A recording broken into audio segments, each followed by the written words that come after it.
Dober dan, hvala za predstavitev. Jaz sem po osnovni izobrazbi strojnik, diplomiral na Fakulteti za strojništvo v Mariboru, vendar sem že med časom svojega študija se pričel ukvarjati z računalniki.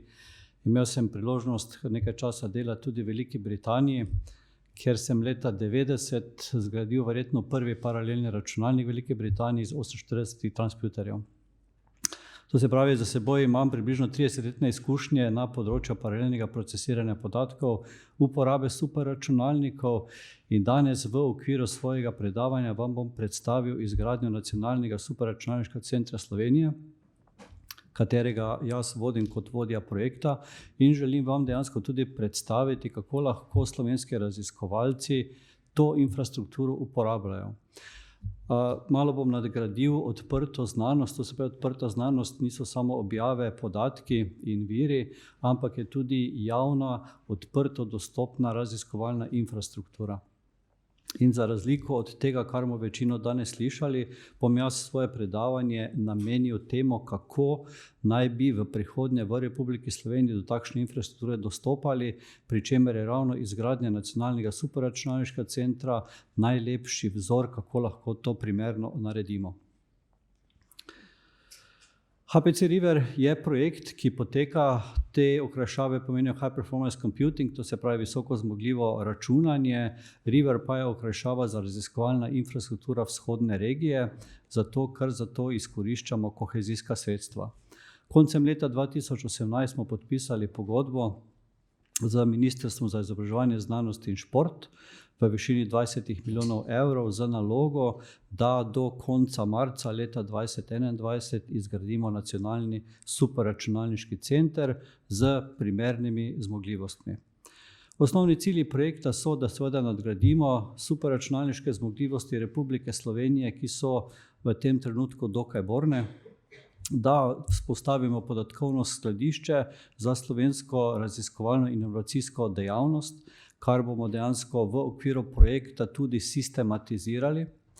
Na to, da seveda razvijamo potrebne kadre, vire in znanja na področju superračunalništva, saj so ti trenutno zelo omejeni. Mogoče bi lahko našteli prave strokovnjake za superračunalništvo, ne vem, na prste 4-5 rok v Republiki Sloveniji. Seveda na takšen način se želimo vključiti v razne mednarodne mreže in tudi v razne mednarodne projekte ter našim raziskovalcem seveda dati zmogljivo platformo, na kateri bodo lahko izvajali svoja opravila, ki so kakorkoli povezana z obdelavami na zmogljivih računalnikih. Prav tako bo v Republiki Sloveniji v okviru tega projekta vzpostavljena nujno potrebna infrastruktura za odprte raziskovalne podatke. Superračunalniški center bo služil za shrambo velepodatkov ali pa metapodatkov, kakorkoli se vzamejo, ki bodo sistematizirani tako za dejansko podatke, kot tudi za objave. Fizično pa bodo potem ti podatki hranjeni lahko na različnih, bi temu rekli, ali oblačnih ali drugačnih storitvah v Republiki Sloveniji ali pa kjerkoli drugje. Projekt je seveda skladen z strateškimi dokumenti Republike Slovenije, najprej z operativnim programom za izvajanje kohezijske politike, spada v os 1 in seveda tudi z drugimi dokumenti, ki smo jih v preteklih letih na področju raziskav in znanosti dejansko sprejeli v Republiki Sloveniji. Nenazadnje je Republika Slovenija oziroma ministrstvo je leta 2017 naredilo eno takšno anketo med vsemi raziskovalci v Republiki Sloveniji, kakšna so njihova pričakovanja v naslednjih letih in potrebe po zmogljivi raziskovalni opremi. In skupni imenovalec, ki je bil tedaj iz te ankete dejansko ugotovljen, je, da je največja potreba po zmogljivih računalniških sistemih. Iz tega je seveda potem logično sledil tale projekt, katerega bom jaz poskušal sedaj predstaviti. Nekaj o projektu, nekaj o infrastrukturi, ki jo gradimo in potem na koncu seveda tudi, kako je predvideno, da bomo do te infrastrukture v prihodnje dostopali. Seveda superračunalništvo je pomembno mogoče za poprečno osebo v Republiki Sloveniji ne tako prepoznano, da res potrebujemo superračunalnik, ampak znanstveniki seveda, ki se kakorkoli ukvarjate z velikimi količinami podatkov, ki rešujete matematične probleme, seveda veste, da je zmogljivo računanje nekaj, kar je izjemno pomembno in potrebno. Seveda, tukaj se bo ta infrastruktura pretežno uporabljala za zahtevno znanstveno računanje, to je primarno, ker bo struktura hibridna, bo prilagojena tudi za umetno inteligenco, to se pravi razvoj metodologije umetne inteligence v prihodnje, za potem raziskave genomike, tudi tukaj potrebujemo za dejansko identifikacijo genoma zelo velike zmogljivosti, da lahko to naredimo, trenutno smo seveda tukaj zelo omejeni. Potem seveda varovanje podatkov je nekaj, kar je zelo pomembno danes, kar bomo morali nasloviti veliko pozornost v prihodnje in jo tudi ustrezno sistematizirati. Potem razne oblačne strukture in tako dalje. To se pravi, to bo platforma, ki nam bo omogočala napredek na številnih področjih. Seveda se veselimo tudi multiplikativnih učinkov, nenazadnje smo se že zdaj v toku projekta zelo uspešno povezali z raznimi mednarodnimi organizacijami. Skoraj smo naredili v Sloveniji kvantni preskok izpred 2 let, pa v kakšnem stanju smo dejansko zdaj. Trenutno smo enakopravni partner v konzorciju 4 držav, Italije, Madžarske, Avstrije in dejansko Slovenije, pridružuje se Slovaška, ki bomo skupaj gradili pri Exascale superračunalniški sistem v naslednjih letih. To se pravi res nekaj, kar je za Evropo pomembnega, ne samo za našo lepo deželo.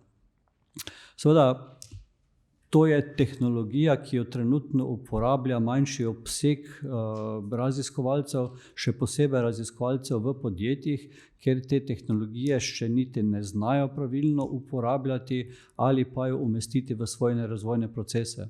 Naša naloga prihodnje je tudi ozavestiti te naše strokovnjake, te naše razvojnike v podjetjih in jih tudi dejansko informirati o možnostih in o kapacitetah te infrastrukture. Seveda, vključevanje v mednarodne tokove je tukaj nujno potrebno, saj superračunalnik je namenjen temu, da je več ali manj 100% izkoriščen in če ni izkoriščen z, bi temu rekli, domačimi potrebami, bolj je zagotovo izkoriščen z mednarodnimi potrebami. Tudi superračunalniške kapacitete se na podobni borzi, kot je to za delnice ali pa za denar, se tudi lahko potem dejansko tržijo oziroma umeščajo v različne, bi temu rekli, sheme, kako te kapacitete maksimalno izkoristiti. Sekundarne koristi, ki jih bo imela znanstvena javnost, pa raziskovalna javnost v Republiki Sloveniji, je, da bomo v kratkem imeli sistematizirano, odprto, dostopno nacionalno raziskovalno infrastrukturo, ki bo prva takšne narave in vzor za vse nadaljne raziskovalne infrastrukture, ki bodo financirane z javnimi sredstvi. Kot veste, je pred časom ARRS začel voditi evidenco o nabavljeni raziskovalni opremi iz njegovih sredstev po različnih paketih, vendar tale, bi temu rekli, javna uporaba te infrastrukture ni nikoli prav zaživela. Superračunalnik pa je mogoče ena takšna primerna platforma, kjer je to najlažje narediti.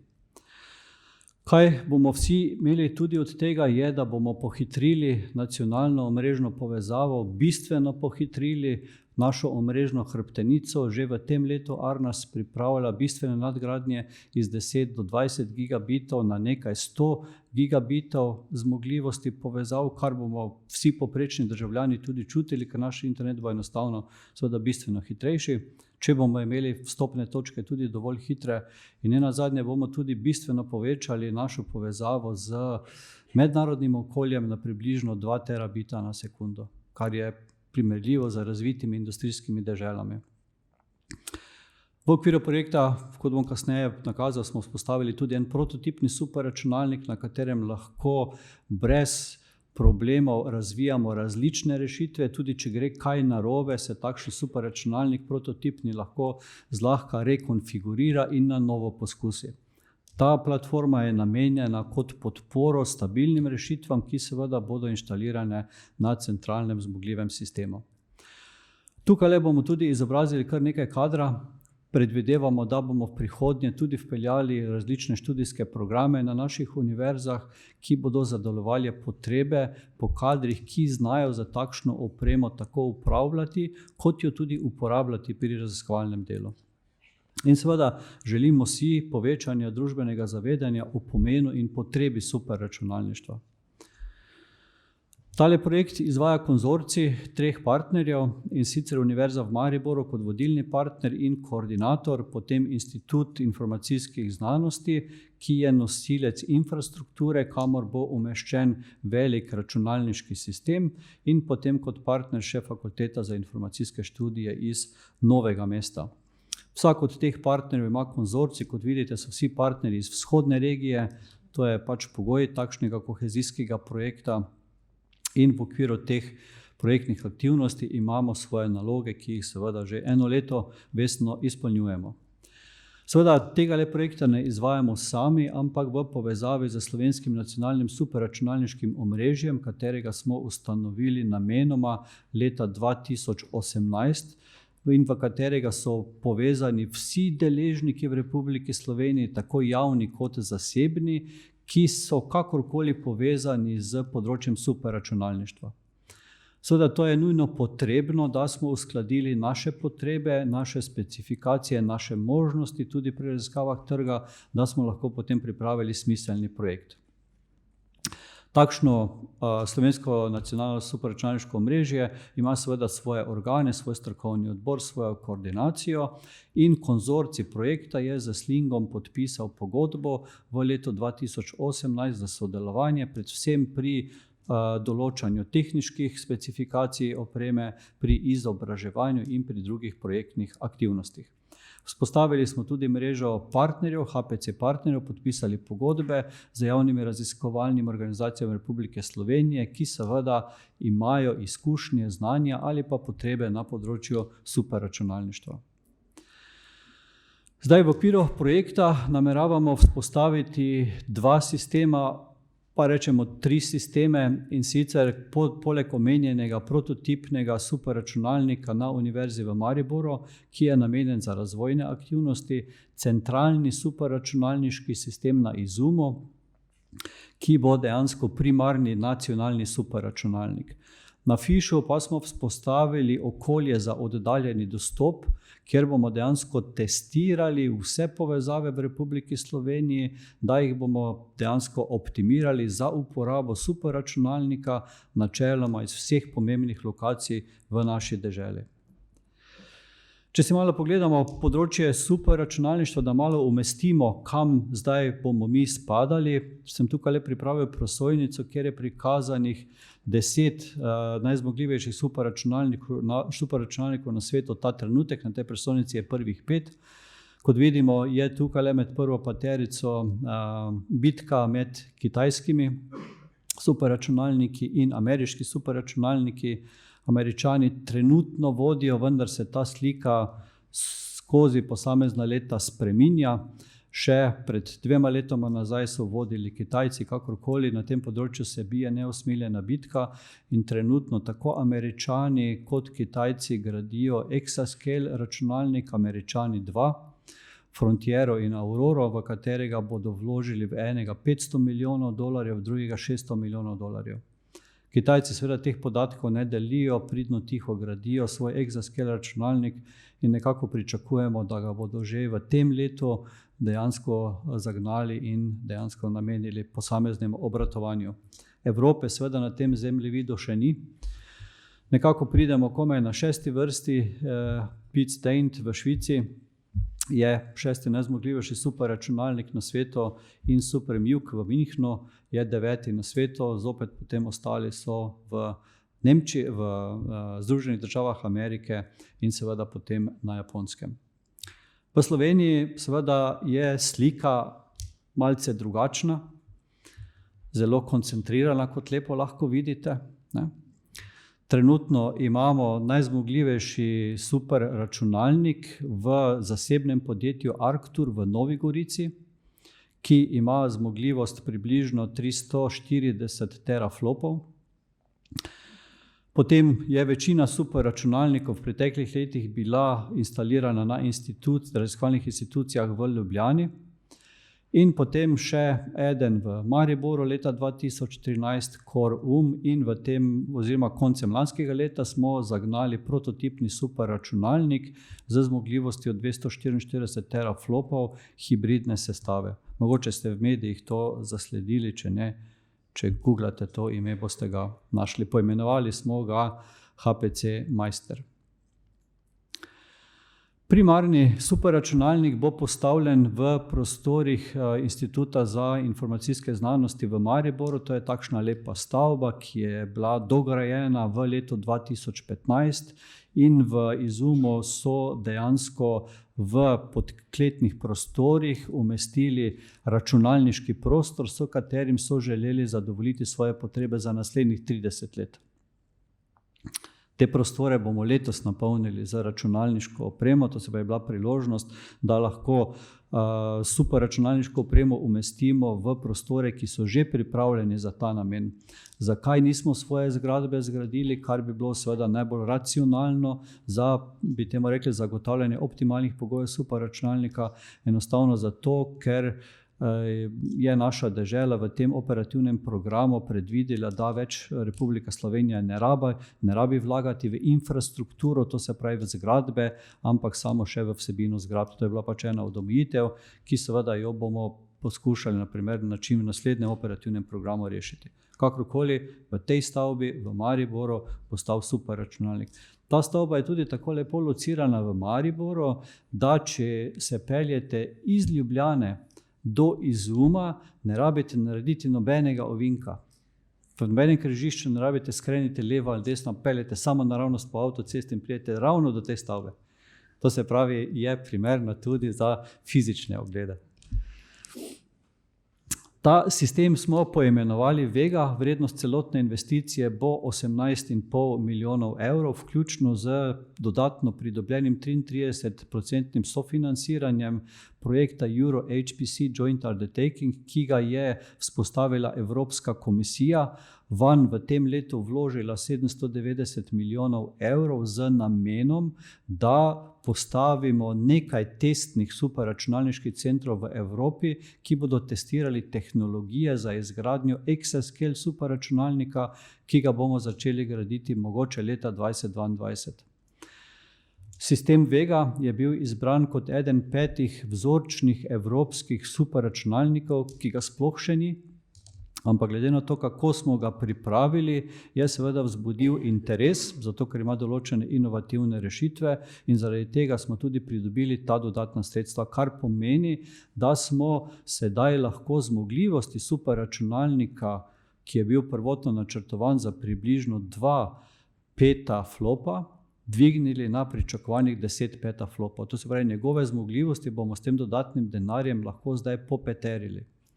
In če bi ta superračunalnik danes lahko zagnali in dejansko bi lahko pričel obratovati, bi bil 20. najzmogljivejši računalnik na svetu. Predstavljate si to.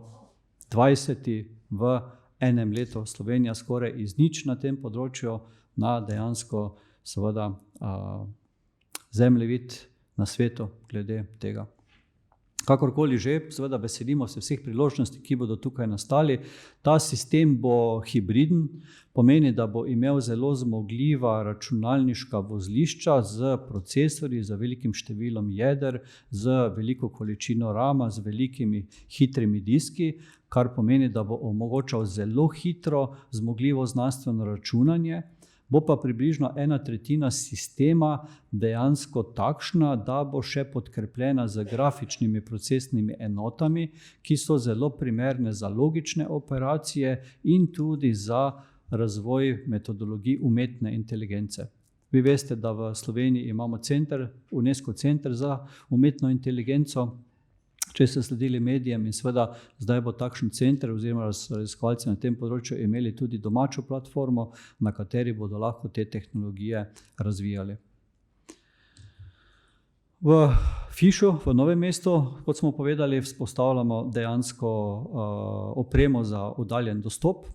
z zelo zmogljivimi omrežnimi povezavami, kjer bomo lahko seveda vse te tehnologije, preden jih potem damo v javno obratovanje, natančno testirali in poskrbeli za njihovo skoraj 100% zmogljivost. Namreč Nacionalni superračunalniški center ima pričakovano razpoložljivost 99% svojega časa. To se pravi, 24/7 mora takšen sistem obratovati.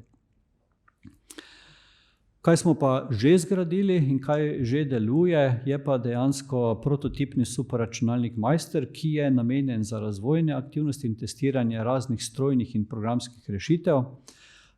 Tale je bil zgrajen po lastni arhitekturi, slovenski strokovnjaki so dejansko pogledali, kaj je trenutno najboljše na svetu in dejansko te komponente vzeli, jih sami zložili skupaj in sami povezali, da imamo sedaj takšen prototipni superračunalnik. Vrednost investicije je približno 2,6 milijona evrov, trenutno vsebuje 76 dvoprocesorskih računskih vozlišč z skupno 4200 jedri in potem 6 dvoprocesorskih računskih vozlišč z po 4 dodatnimi grafičnimi pospeševalniki, ki pa skupaj imajo približno 122.000 jeder, kar je že kar lepa računska zmogljivost in če si pogledamo, je tale superračunalnik sedaj močnejši kot pa vsi trenutni superračunalniki, ki obratujejo v javnih raziskovalnih organizacijah v Republiki Sloveniji. To nam daje priložnost, da seveda lahko se lotevamo sedaj pa res zelo zahtevnih izračunov na tej platformi. Seveda, kot sem že uvodoma povedal, ta javna infrastruktura je 100% financirana z javnimi sredstvi, zato je seveda prav, da je tudi odprto dostopna vsem javnim raziskovalcem v Republiki Sloveniji.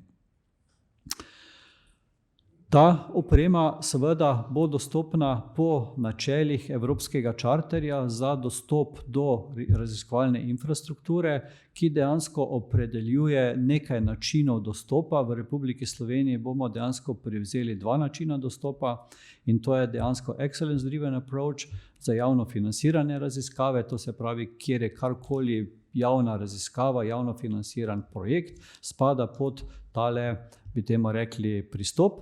In potem Market Driven Approach, ki pa je namenjen za tržne raziskave. V čem je tukaj razlika? Gre za razliko pri obravnavi in varovanju in hranjenju podatkov. Ker seveda pri javnih podatkih je manjša stopnja, bi temu rekli, zahtevnosti po njihovi zaščiti, kot pa je dejansko na tržnih področjih, ker seveda podjetja skrbijo za svojo konkurenčnost. To se pravi, superračunalniški center in vsi sistemi, ki se bodo v prihodnje umeščali v takšen superračunalniški center, bodo odprto dostopni vsem raziskovalcem v Republiki Sloveniji. Kar pomeni, da jo lahko navajate kot lastno razpoložljivo opremo pri kakršnih kolih prijavah, nacionalnih, mednarodnih, drugih prijavah. Sve kot lastno opremo, kar vam je dejansko na voljo.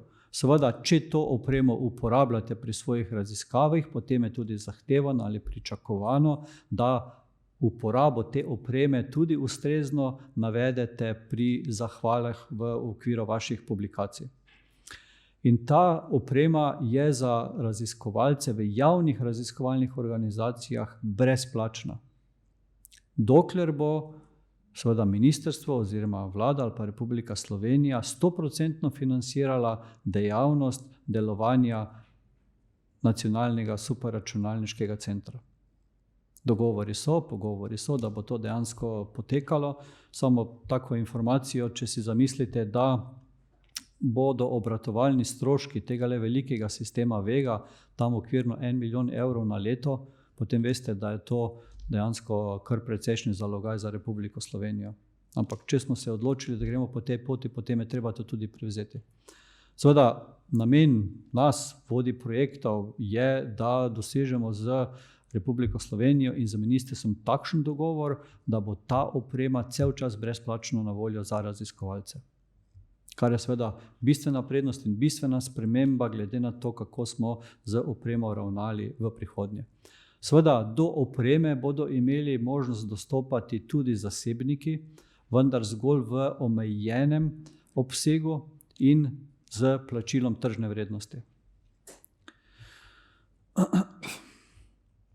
V okviru projekta smo že izdelali in izdelujemo dejansko koncepte, kako pripraviti jasno določen, razumljiv in hiter postopek za dostopanje do superračunalniške infrastrukture. Trenutno so tile postopki objavljeni na spletni strani projekta, kjer si jih lahko pogledate, vendar jih bomo dejansko te postopke še profesionalizirali tokom projekta, ker je pač to ena aktivnost, katero moramo narediti. V bistvu, kakšen je postopek, preveri se vaše istovetnost, to se pravi, da ste javni raziskovalec, da delate na javnem zavodu in tudi na kakšnem projektu boste delali, za kakšne namene boste uporabljali superračunalnik in potem dobite poverilnico, elektronsko poverilnico, tako kot digitalni podpis, s katerim potem do sistema lahko dostopate.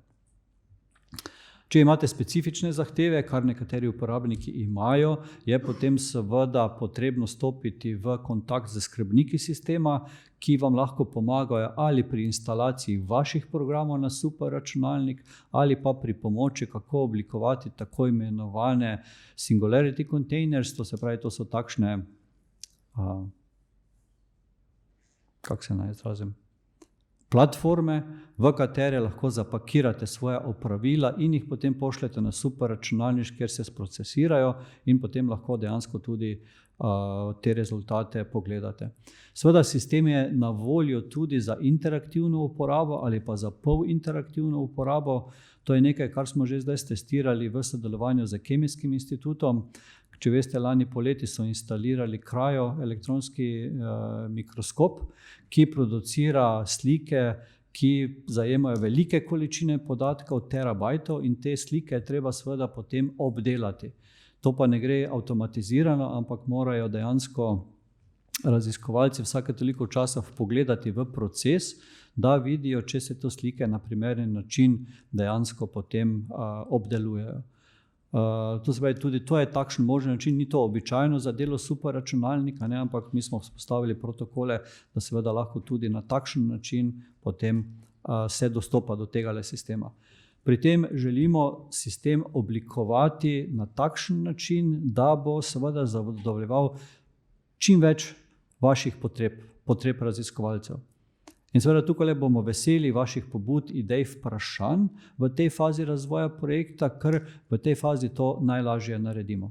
Da sistem prilagodimo tako, da je res univerzalen za uporabo za različne namene. Zato je sistem tudi hibriden, ker v svetu imate superračunalniške sisteme različne, eni čisto namenski za določena opravila, redki so hibridni, tako kot bo naš sistem, zato pa je tudi eden od vzorčnih sistemov. Poleg tega bo seveda vzpostavljena tudi prioriteta, ker že zdaj tale superračunalnik, ki je v obratovanju od konca novembra v lanskem letu, je 100% zaseden, zdaj cel čas, in že zdaj nekateri uporabniki čakajo kakšen dan, da pride njihovo opravilo na vrsto. To je pač nekaj, kar moramo pri superračunalnikih privzeti, ker jih je vedno premalo, te zmogljivosti so vedno premajhne. Seveda zato bo treba vzpostaviti sistem prioritet, kjer bodo posamezna opravila dobile posamezno stopnjo prioritete. Recimo ARSO bo imel najvišjo stopnjo prioritete, ker ARSO mora vsak dan cel čas računati vreme, da lahko napoveduje vreme.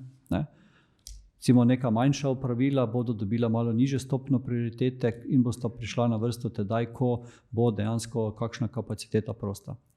Vse to je treba vzeti v zakup pri takšnih sistemih, in seveda vedno je pa možno te prioritete spreminjati, če le imate utemeljene zahteve, ki jih potem naslovite na skrbnike sistema. S tem jaz zaključil svoje izvajanje. Upam, da nisem bil predolg. Več informacij najdete na spletni strani superračunalniškega sistema oziroma projekta HPC River, pa tudi jaz sem vam vedno na voljo za kakršnekoli pojasnila ali pa komentarje. Hvala lepa.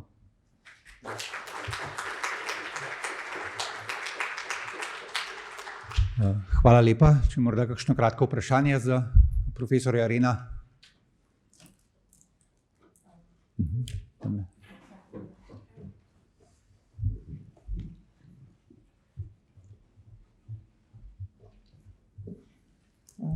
lep pozdrav.